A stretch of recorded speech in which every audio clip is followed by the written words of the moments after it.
Hello, everyone. Thank you for joining us. My name is Kristen Rule, and I am the program director at SecureFutures. I have my colleague Patrick Armstrong with me as well.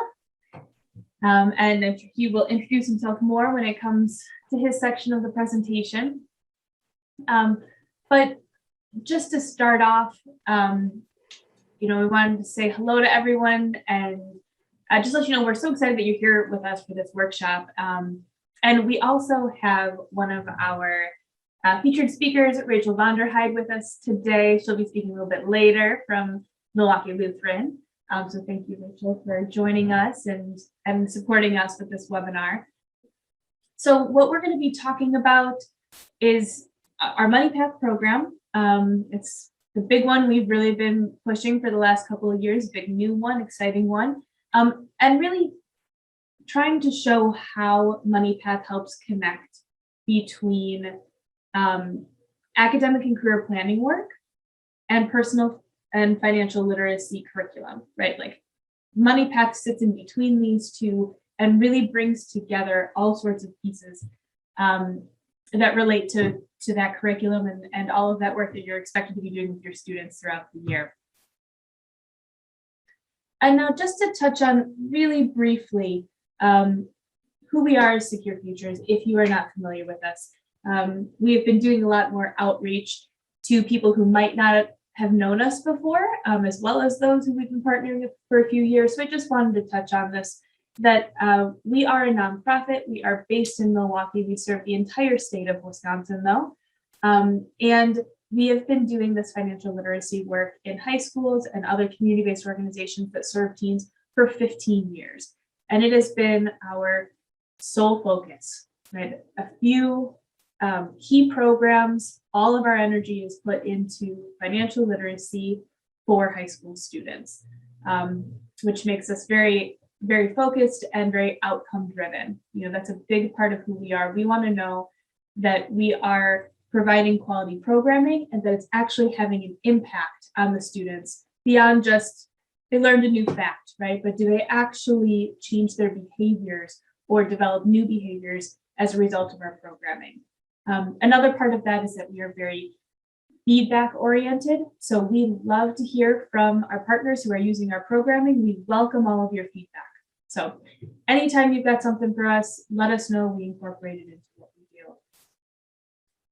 And then quick overview of what Money Path is. So Money Path is a browser-based app. So it's a website that the students visit. They don't have to download anything on a device, right? They don't have to take up space on their phone. Nothing. It works on any mobile device, phone, tablet, Chromebook, anything with an internet browser, basically. You can access Money Path on. But because it's browser-based, it really opens up the accessibility to it. So you don't have to have a smartphone. You don't have to have an iPad, things like that, really for anybody. It is offered at no cost to Wisconsin high schools and community organizations. As a nonprofit, that's what we commit to for our Wisconsin educators, is that we will raise the money to ensure that it can get to you and your students, so that that's never a barrier. We want to make sure every student in Wisconsin has access to this. And it's really designed around making sure that we're meeting students where they're at, right? As technology becomes more and more and more a part of how they spend their time and how they learn and everything. Part of the motivation for creating Money Path was to make sure that we were getting them the information in the way that they like to receive it and the way that they're used to learning and engaging. Money Path satisfies all sorts of the ACP and personal financial literacy standards, right? So I'm not going to go through this here. We will share this with you, but this links through to documents that shows the alignment between what students have the opportunity to learn in Money Path and experience through Money Path with the state standards and requirements. So you can use those documents if you need to, if you have to take this to district leadership or present it to a principal or a group of teachers. We have those resources available for you. And as I said before, Money Path is all about connecting academic and career planning. So, that career exploration, figuring out what they want to do after high school with personal finance and financial planning and setting savings goals. I like to think of it as giving the students an opportunity to view a crystal ball and say, if I try this path, what could that look like for me in 5 years? What could that look like for me in 40 years when I'm thinking about retiring? And maybe I don't know what path I want. So I want to look at 3 different paths and see how my future might unfold differently. The other way to think about it too is reality testing, right? We've got big dreams. We have ideas of what we want. Can we actually accomplish the financial goals and have the lifestyle we want? Is it realistic with the choices we're thinking we're going to make? And test those out and play with the different factors that affect them.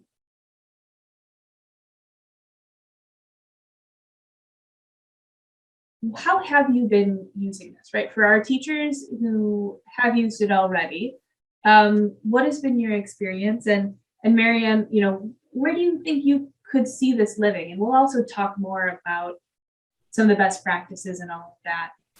But just to kind of start, what have you been doing and what's been successful or interesting for your students? I guess I can start. I used it at a career fair at school. We did a virtual career fair in March of last year. So we just had kids sign up, and it was the biggest section, of all the things the kids could sign up for. MoneyPath was the biggest group of kids wanting. We had to have 3 different classrooms full of kids. They were all in other classrooms, but I taught from my room, but I had them in 3 different classrooms watching it. And the kids really enjoyed it, but I only used it the 1 day. That's awesome. I love to hear that there's that enthusiasm from the students. Personal finance is required at our school. So now starting with this fall, I'm going to make all of the juniors and seniors use the program. Yes, that's our dream. So they may have been exposed to it last March because it was open to 9 to 12, but now every kid has to take personal finance, and every one of them is going to use the program. And Stacy, just a question for you. Within the personal finance course, where are you finding that you'll place, MoneyPath? Is it kind of as a capstone wrap up after programming, after budgeting or college courses, or where are you putting it in the curriculum? I haven't quite figured that one out yet, but okay, that's on my agenda to figure out this month before school starts. Yeah, it is early August. We got time. Yeah. Landa, how are you using MoneyPath? Well, I used it a couple of years ago. I think I used it consistently till the fall, I believe. I ran out of time in the spring, which was really disappointing. And I as well have personal finance, which is required. And this year, after a couple of years, it's going to balance out. It's mostly juniors. So I really like that. It was getting our schedule correct. And so I had great experience. What I have decided when I didn't get to it in the spring is it's super valuable. So I am going to start it the first couple of weeks. I'm going to do kind of their career. What I really like about it is that I've got my kids in the military. They finally have something they can look at. The workforce, it's not just college. And then this idea I have is to do it in the beginning and then wrap up the semester at the end by revisiting it. Because then they're going to go through all their personal finance things. I have them do a lot of things where they have to place some type of salary in, like when they buy a car, and I let them kind of pick and choose, well, if you're going to be a plumber versus this. And so I really want to use it twice with all my classes. And on that note, I did use Zello, not for MoneyPath this year. I used it for something else, and it worked out great. So I think that's another thing I want to figure out, because we do use Zello, how to put it in as a lesson. It worked out really nicely for the other budgeting activity I did through a bank. Yeah, thank you for mentioning that as well. Just to everyone who's watching this later on the recording, we do have a Zello template. So it's basically a built-in assignment that would be assigned to a student group. Um, and any advice you have, Landa, after the call, Stacy, Rachel, as far as using Zello and making it more effective, what you want to see in that would be helpful as well. It's kind of tough because it's not part of the single sign-on with, Google within Zello. And so, yeah, any advice on assignments for that would be great as well.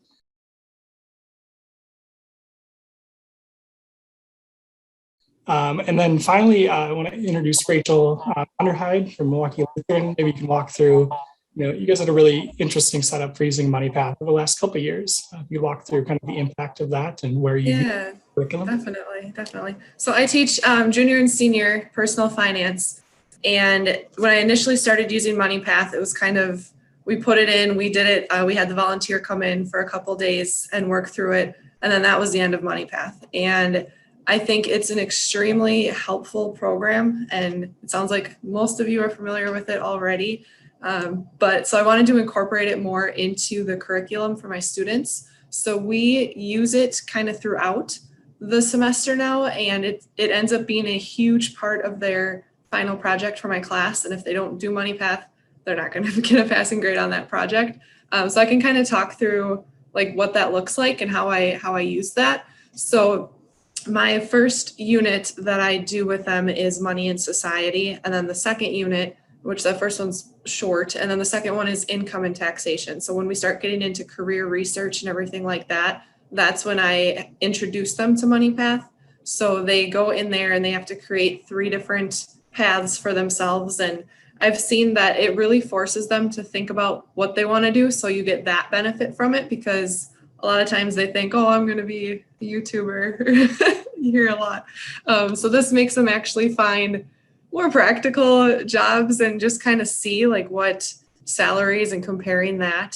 So I use that for them to kind of get an idea of what the jobs out there are and how much they can look at making, and if they need to go to college in order to do that specific thing. So, and then we go through it and they work through the budget piece on that. When we get into our budgeting unit, I have them actually research an apartment. So they think about what job they want to have, and then they think about what city they want to live in, and they find an apartment, an actual listing, and how much it's going to cost. And I make them plug that into the budget on MoneyPath. And then they have to come up with a savings goal for themselves based on the salary from MoneyPath.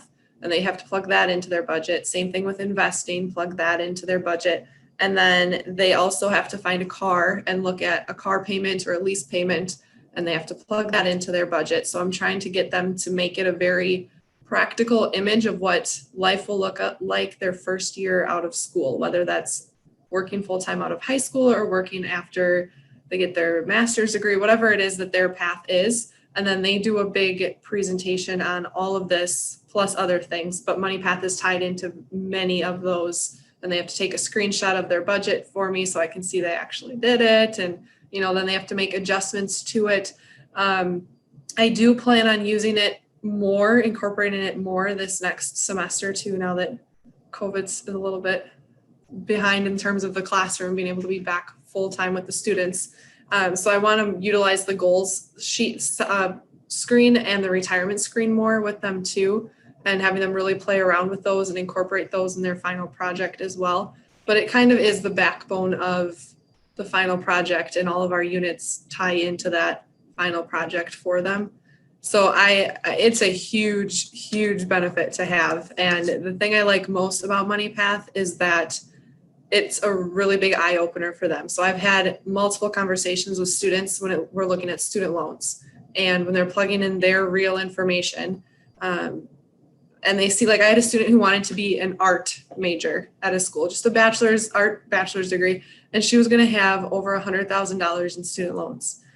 And when we broke that down and we looked at, this is because it shows you this is how much per month you're going to have to pay on those loans to get them paid off in 10 years. And look at the rest of the budget and your apartment you want to rent and all these other things, it's not feasible. And so it really opens their eyes, because to them, $100,000 they can't conceptualize that. So seeing that in this app and seeing, well, what if we look at a different school and how much is that really going to change your life after school? And then talking about, student loan debt and how people get weighed down in that. And it's just been really, really helpful. And I love how it's so specifically tailored to each student too. So I'm a big MoneyPath supporter, and definitely say use it if you don't.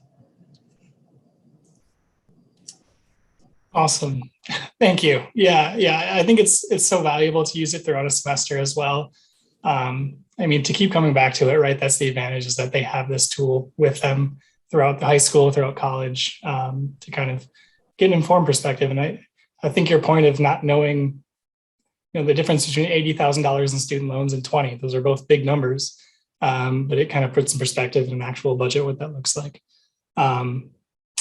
So yeah, thank you all for sharing your stories of how you use MoneyPath. And as you can see, where could it live, here on the screen and everything, it's flexible. We have a timeline there as far as how long it's going to take. As you can hear here, it's going to vary a lot if you use it, in a one-day lesson versus throughout the semester. It works well as a career day activity or with counselors. That's something that we hope to hear a little bit more of in the coming years, is working, teachers working alongside counselors to bring it to their students to kind of have checking in points throughout their high school experience.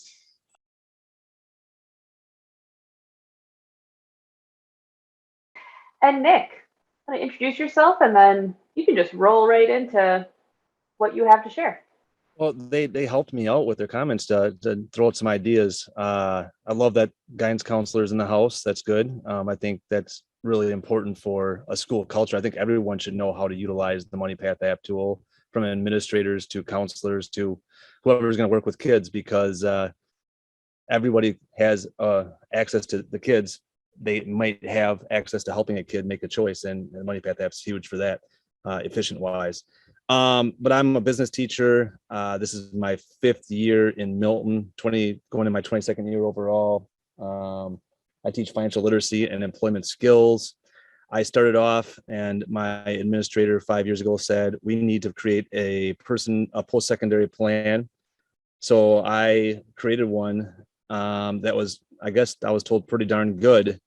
But it took 2-3 days for kids to plan things out. And then I was presenting about that the superintendent or school board conference a few years back, and I ran to Pat Rorabeck, and he introduced me to MoneyPath app, and it changed everything. It's become a anchor to my entire class. So I was teaching semesters. I now teach trimesters. I start off with employment skills and college and career, and then I jump into the other financial literacy topics. And so we do this as part of our ACP, our academic career plan, right at the beginning of my class. This could be in the fall for some kids, in the spring for other kids. It's a 2-year process.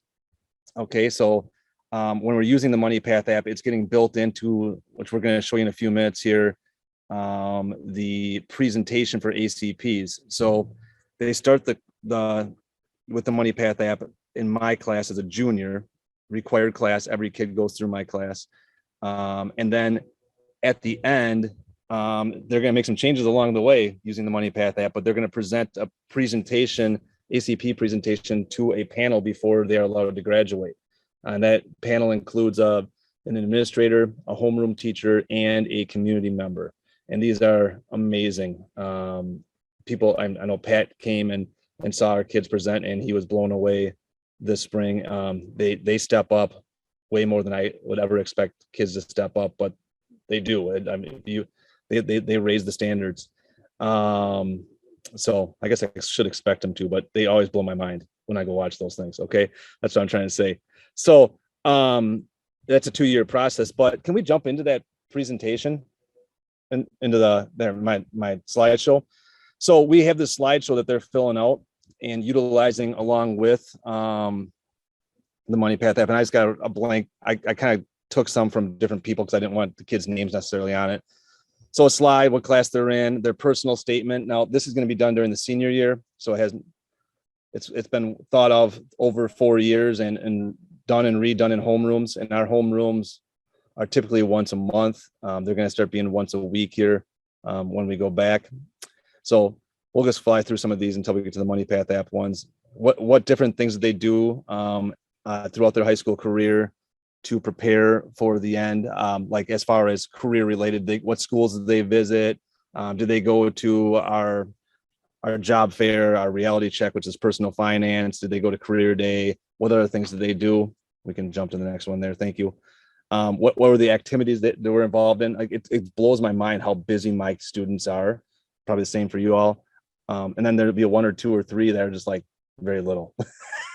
But career research essay, we team up with this is a team project, a cultural project, for our whole culture of our school. This is with the English class. So the English takes care of some of the writing before they get into my class, and writing out their career research essay and some other items. I want them to start doing cover letters. That'd be really nice. We'll move down.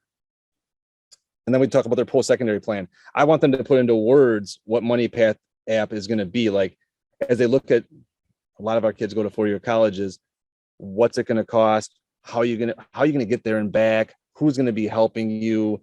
And there's some private portions of this, right, that they don't have to present out, but I want them to at least be thinking about those private portions. Like maybe your parents are not happy with you, like looking at or talking about how much they're going to be contributing. Okay, my parents are contributing, and I'm also contributing. They can keep that pretty bland if they want to, but some kids get really detailed. Where they're going to live, what kind of car they're going to have, all those different things. We'll go to the next. And if it was like a kid going straight to the workforce, what that's going to look like. What are looking at the benefits and the risks of what they're looking at doing, or the challenges? Okay. I mean, me going to UW-Madison would have probably been a risk when I was 18, because I probably would have been not so focused. The debt, a lot of them see the debt as they go through the MoneyPath app. And some of them say, hey, I need to get away from home, whatever it is. Sorry, I'm going through this kind of quick. We'll go to the next one. Now we get into adding the screenshots from their MoneyPath app. Okay. So what I do is I have seven different routes: workforce, military, 2-year college, 4-year college, 2-year college with a transfer to a 4-year college. My brain's still coming back from summer. So, but I have 7 different routes that kids can choose from, and then they kind of fill in the blanks and prepare themselves. Now, they're going to have a rough draft. I'm going to grade in my class, and then they're going to upgrade it and fill out the rest of the slides when they get to their senior year. And we talk about, biology, $28,000 starting salary. So this is a few years ago. And what percent are going to be employed as soon as they graduate. We go through all the different ideas here. So we'll move on to the next one. And you'll see slides that you guys understand, screenshots that you guys understand, you've seen. Some of these are going to look different for some kids. This could be private. As I keep going through the years, more kids make this more private. Like this kid's getting $100 of a gift per year. That doesn't seem, well, maybe they do. Okay. And then the budget. Now, I don't remember which one of these. Let me see names here. Landa, you talked about the budget part and other teachers utilizing that throughout. What I've learned is if I only use MoneyPath app as a one-stop shop and just stop there one time, the kids don't continue to use it. And my goal is that we're going to go in there 3, 4, 5 times during my 12 weeks with them. So we're going to do an auto project. Okay, you had biology, 28,000. Oh man, you had 154 for a car. Okay, we got to go out there and reverse engineer and figure out how much you can get for a total package of a car. 9,000, 8,000, how many years you're going to get the loan for. So we go in and out for different projects of this MoneyPath app so that they keep going back to what they're going to start their payoff after college. We do a rental project. So they'll jump in here, housing utilities. Oh, geez. Yikes. And I'm paying $347 for my student loan. So then kids start to get an idea, is this going to work? Now, if they're going biology, they're probably going back for a master's or a doctorate, I assume. So there might be some other circumstances there that I don't see at first, right? Or they haven't disclosed. So But I go in and out, in and out, in and out of the Money Path app throughout the trimester to make sure that that becomes something, a tool that stays with them, not when they're in senior year. Hey, what's that website we used? Oh, that I hate when I hear that. That means I didn't do my job. I want them to use this beyond high school as a tool that they can pivot. I got lots of kids that'll get out there. They'll be at like Eau Claire, not that Eau Claire's bad. And they'll be like, Manogue, I don't think I wanted to go to a 4-year college now. Okay, go back to the Money Path app, look at the data, and pivot to the best of your ability based on this. I can help you if you need me to. So we can go to the next one. Hey, Nick, can I ask a quick question? Yeah, sorry, I'm going fast. So when you're doing that, do they have, so you can compare, and they might have 3 paths they've chosen, like they might be looking at military versus 2-year or something. Do you have them go in and change the budget on all of them, or do they start to choose one and stick to it? They usually choose one and stick to it for those projects. So I want them to stay consistent, right? I want them to have the same effect on the car loan as they would on the rental project. You know, one thing I want to do in the future is like go get groceries. Like, there's so many different things you could do here to make it real world. It's just the time constraints that I have. And you mentioned NGPF. I use a lot of NGPF things because I think that's the best information out there. It's now is the most perfect curriculum plans for me because it doesn't, not how I do it. I teach with like very transparent, and here's all the mistakes I've made. Don't do this. And here's the best way to do things. That's how I kind of teach it. But yeah, so they can go back there and change those, and that's great if they do, but I'd like them to keep their projects kind of with the same budget, just for the fact that then they can see how it's gonna, how they all work together. Okay. Thanks. I don't know if I did a good job explaining that, but this one right here, I do it, and I'll admit, this is a very powerful slide, and I do a terrible job teaching this. So one of the things that I want to do going forward, like this slide and the slide before, is I want to have them have a statement, what they learned by this and how this impacts their life, knowing this stuff. Like, why is an emergency fund important? Why should I have that money put away? Is it important for me to put away $64 a month to get there? That makes sense. So I'm gonna change this a little and have them, because what we've seen when we do the presentations is they'll skip over these pretty quick. The same, like I feel like I teach investments really well, but I'm gonna have a statement down there that's gonna be like, hey, if I want to meet these goals for the future, this is how I want to do it, and this is what I need to invest for long term. So they're gonna have some kind of thoughtful process in there, if that makes sense. Then they have their resumes. We do a resume during my class, and this is just a link to their resume, and I'd cut their names off and any vital information that might say who they are. So it's kind of bland here, sorry. But resume is going to be in there. They're all, I encourage, I don't force them to have a LinkedIn. Start to build a professional social media look for people that might be exploring more about them. I do have Abby on there, but I know her parents, so it's good. I think that's the last one, isn't it? Oh, they're going to do one at the end that's going to thank people. Thanks for being here, but here's the people that really helped me through K through 12. So you see Money Path is integrated into there, and this is what would be presented to that panel. And if you ever wanted to come down and see one of those presentation days in April, they're fantastic. I sneak up during my preps to watch them because I have a senior homeroom next year, so I'll have some days off to do those. But it goes very well.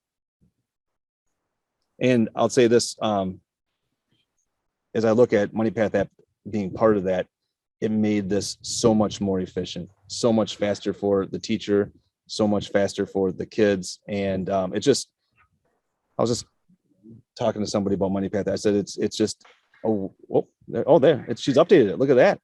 Woo-hoo. Oh, did she? Let's look. Yeah.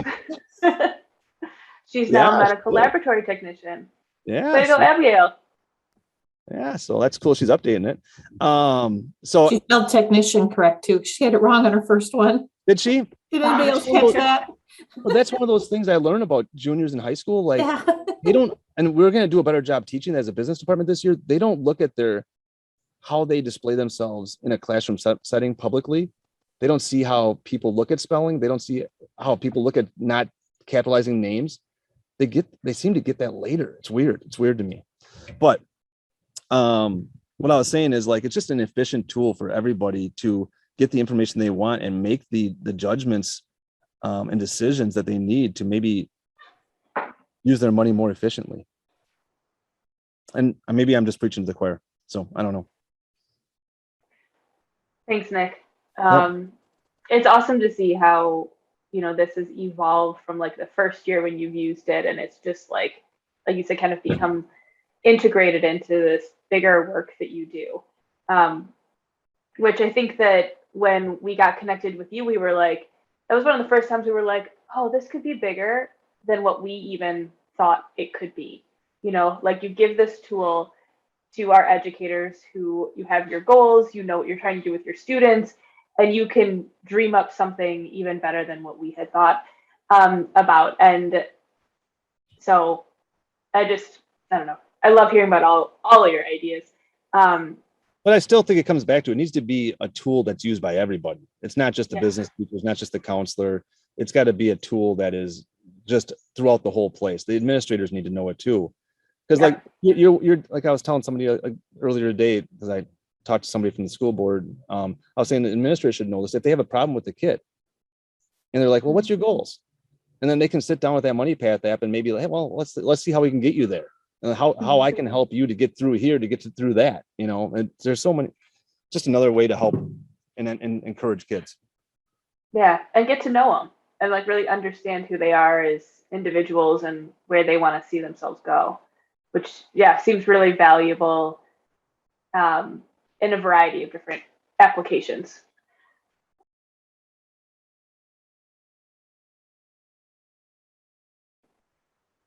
So Landa, Stacy, Marianne, do you have any questions for Nick directly? Do you have any ideas you want to talk out with this group? Like, I'm thinking of this, tell me, like, let's use this time however is beneficial for you all. Is it possible for us to get a copy of that slideshow from Nick, just to kind of look at and get some more ideas? You okay with that, Nick? Kristen, you can send that out. You can share that with, or can you share that with them? Absolutely. All right. Yeah, and that's not a perfect one. I was trying to find that's a mix of a few, but that shows you there's things I got to change on it. I would change the word risk to challenge on there. That's something I've changed over time. I just noticed that was not changed. And so, Nick, just quick question. You said you have them as juniors, but they present the senior year. Or do they do that through like a homeroom, or how do they get the access again? Well, they have the access all along, the Money Path app, and they have an access to their ACP. They just share it with me when I grade it. And I give them an idea. I don't force them to change it at that moment, but eventually their homeroom teacher should be overviewing it and making sure it's ready for public consumption. So it takes that village of everybody to make it look good. But some of these kids they could do this in 45 minutes. But what I find is I go to these and I look, I have a perception of every child, right? Like dealing with them for 12 weeks, I think, oh God, this is going to be rough. And then I'm like, I walk away from there. I'm like, wow, this kid's passionate about automotive and they're ready to rock and roll this thing. And they were amazing. It just blows my mind when I run across that stuff.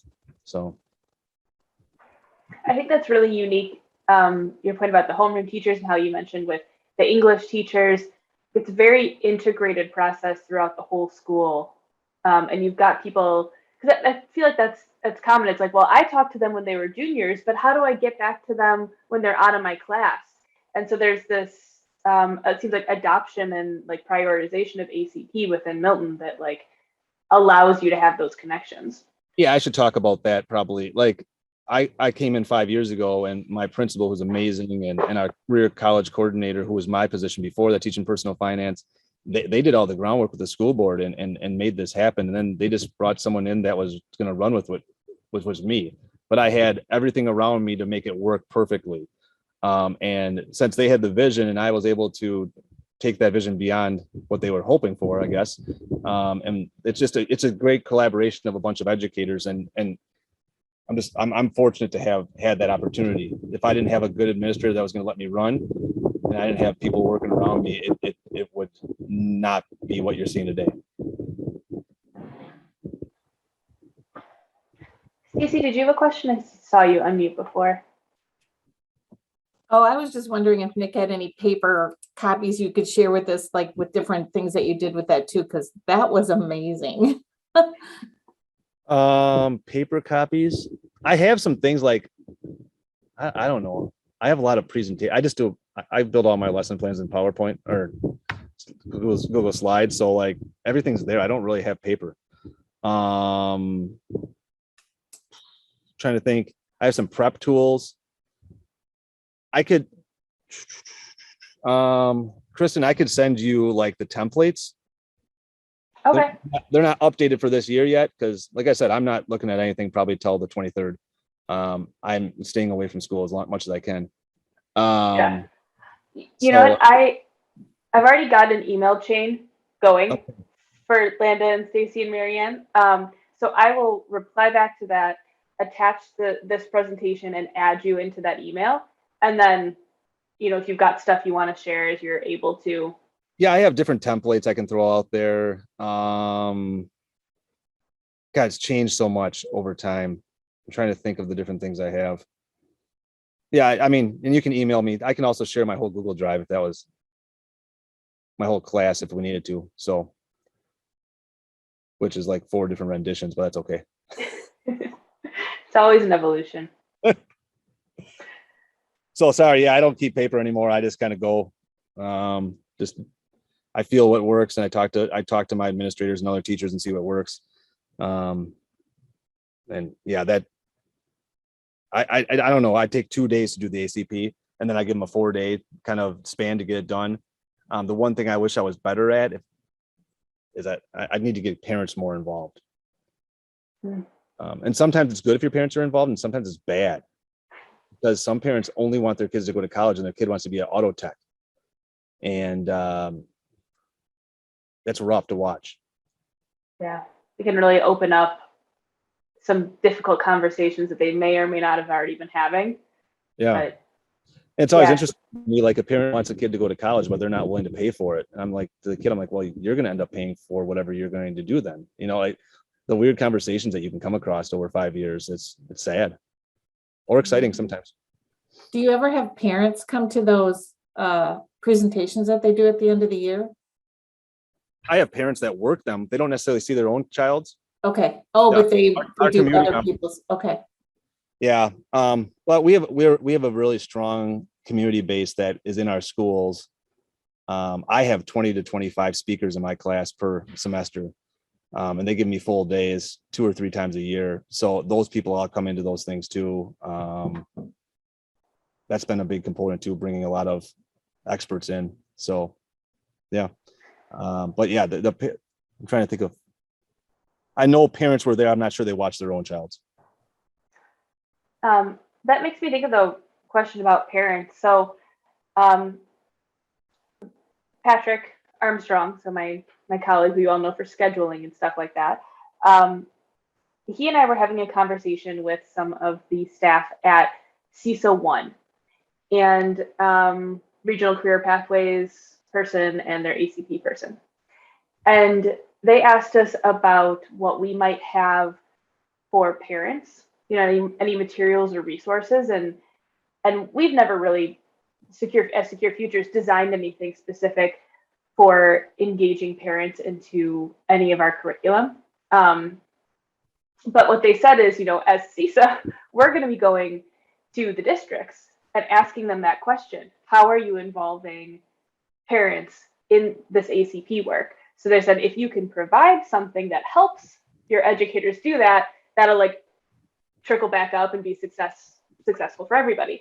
So we are just starting to think about what that could be. I was going to look at, I know Next Gen has parent newsletters that they have as part of their toolkit. So I was going to start looking at that. But I'm curious from you all what you think would be a useful resource that we could develop, or what sort of ideas you might have around engaging parents either around MoneyPath or more generally around ACP, and how we can help you do that.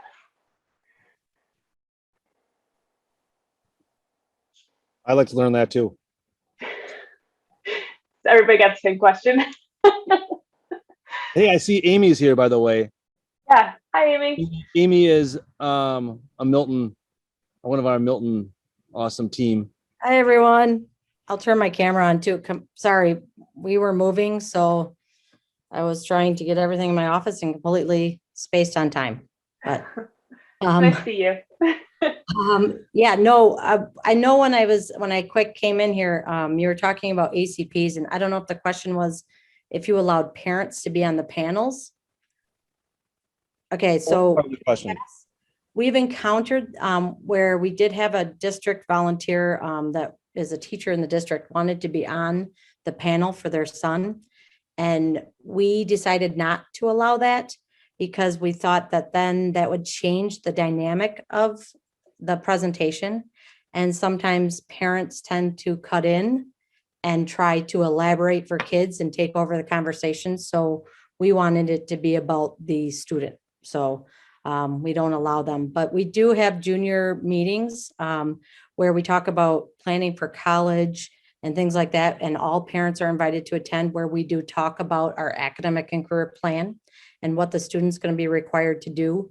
We also show them the MoneyPath app, and we have a link to the MoneyPath app on our ACP website, so that students, if they're going back to refresh after during their senior year for their ACP, they can go back into that. They have the link, because a lot of them will forget where they need to get everything. So.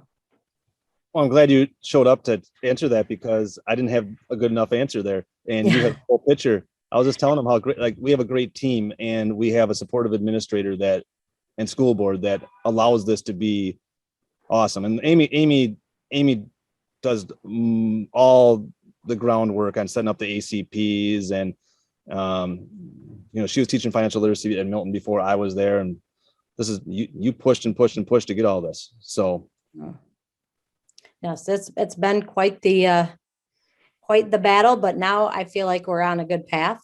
We just need to tweak things here and there, but I feel like our presentations, I think that's my favorite day of the year, or days of the year, is when the seniors present. And I've had many retired staff members that tell me the same thing, that it's just great to come back and sit on those panels and see those students and see the pride that they have and the planning that goes into it. So. I would say that that's a very big rejuvenating day for me. Like, you see the job is paid off. Mm-hmm.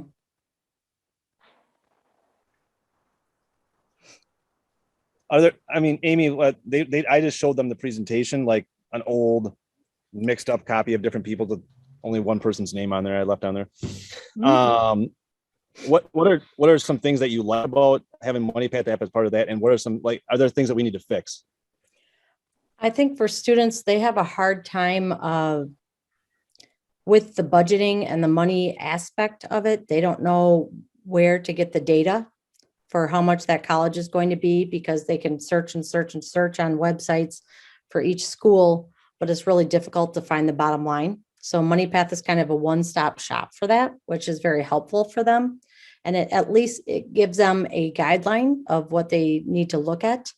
I think the things that we need to tweak are, I know with COVID and our 612 program, we need to make sure that we're not duplicating things. So I feel like every year students come in and they're like, oh my gosh, we're doing this in Zello again,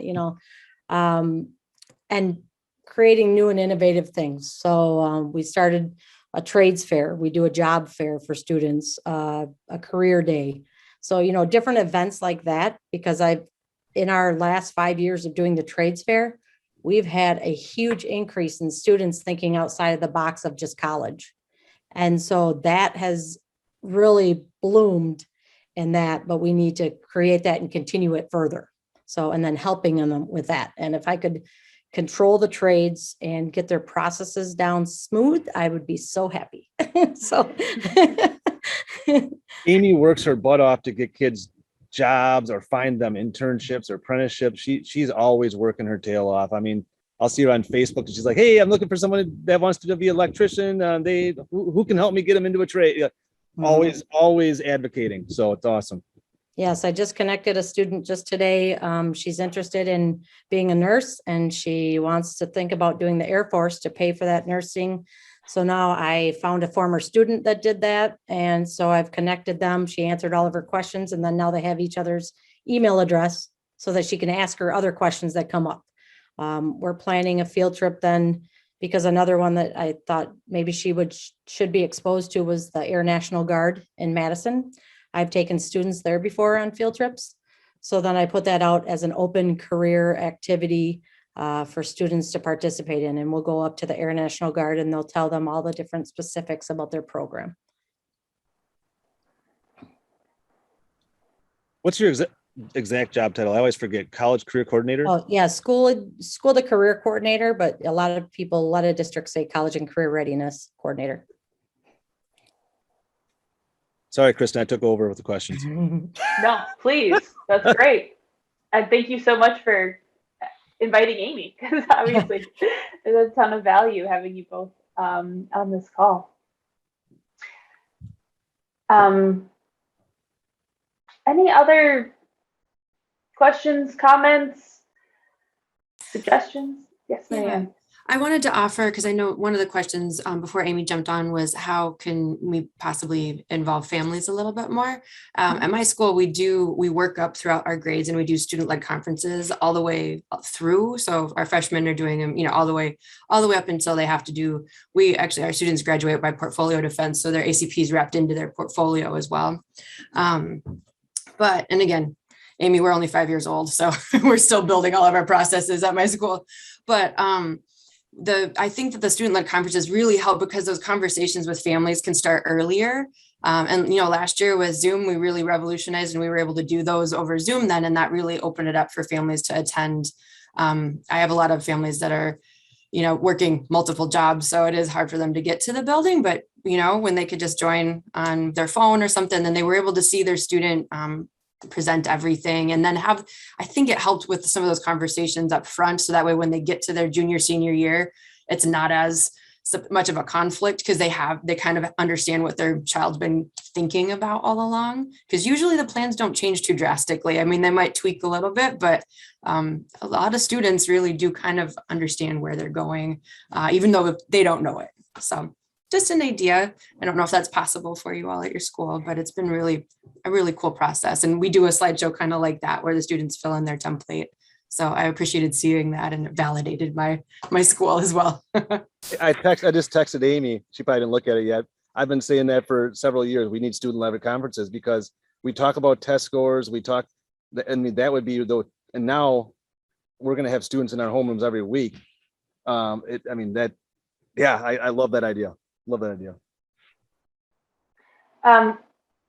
Marianne, do you have any, conversation guides, or how do you prep your families and your students for having these conversations, or how does that work?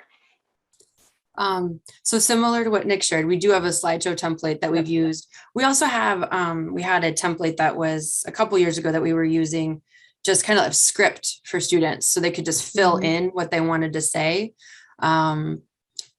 And full disclosure, we're not really prepping our families that well, other than we are inviting them and then letting them, ask questions at the end so that way the student can really get through their presentation. But that's an area we have to get better at as well. So is this a one night? Is it like one night that you do this? And the parents are allowed to come and then each student presents theirs? Yeah. So, and I should backpedal. We have everyone in my school coaches a student. So even our secretary is coaching a student, sort of like not anything crazy. And this developed over the last year with Zoom, because in Madison, we didn't get to go back to our building until mid-April.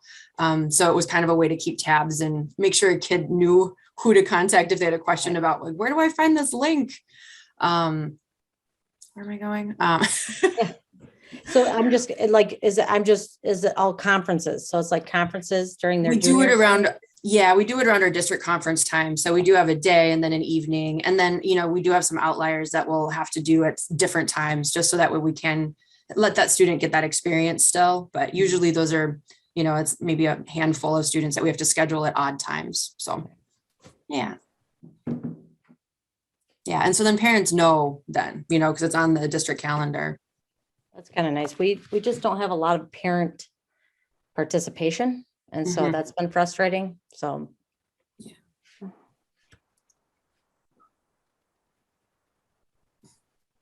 Yeah, we did that in my old school with student-led conferences, and they'd have the same kind of approach there. And I liked that because the student was in charge of it wasn't about like, come in, what am I doing good? What am I doing bad? No, the kid had to talk about what they were doing strong and what they weren't. Now, the one problem that comes with that when you have 5, 6 teachers at once is you're with the homeroom teacher and not necessarily with the teachers that they have to go set up another conference for that. That could be an issue. So Yeah, that is, it is like we have to put them in touch with the right person. Because, I can only speak to my little area, not necessarily what math is doing so, yeah. Still working out all of those things. Sounds like a lot of logistics, like that, or even the senior presentations you were talking about, Nick and April. Like that seems like there's so many moving parts to make sure that every student has that opportunity, to present and has their time and all of that. I mean, especially if you've got bigger schools, it's a huge undertaking, but it seems so valuable, to give them that time to talk about who they are and what they want.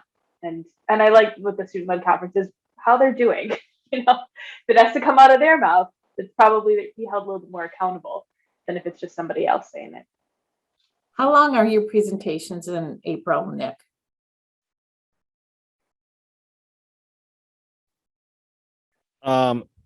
that's a great question for Yeah.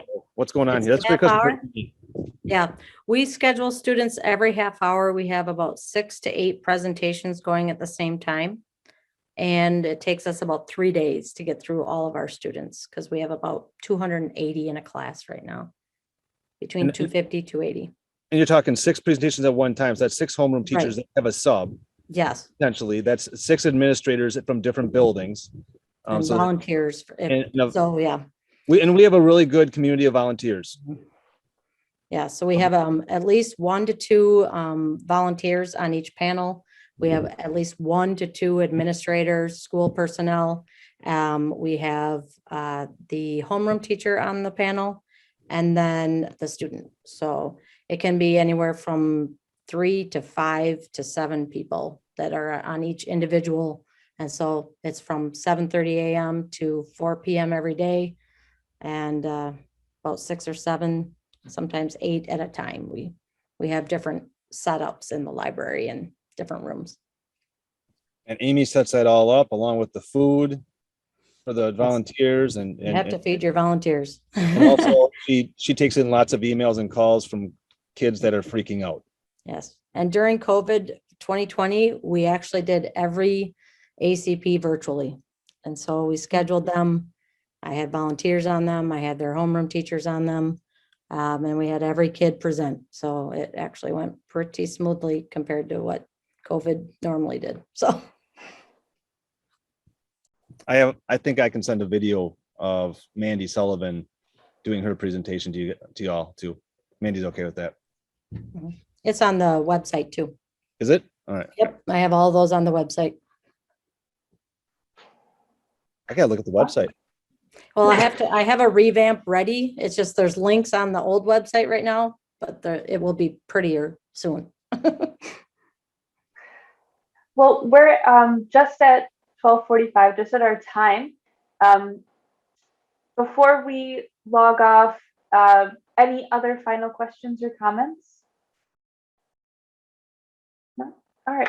Well, thank you, Nick and Amy, for presenting and kind of filling us all in such great depth of what it is that you're doing at Milton. And Landa, Stacy, Marianne, you guys rock. You showed up 2 days in the same week.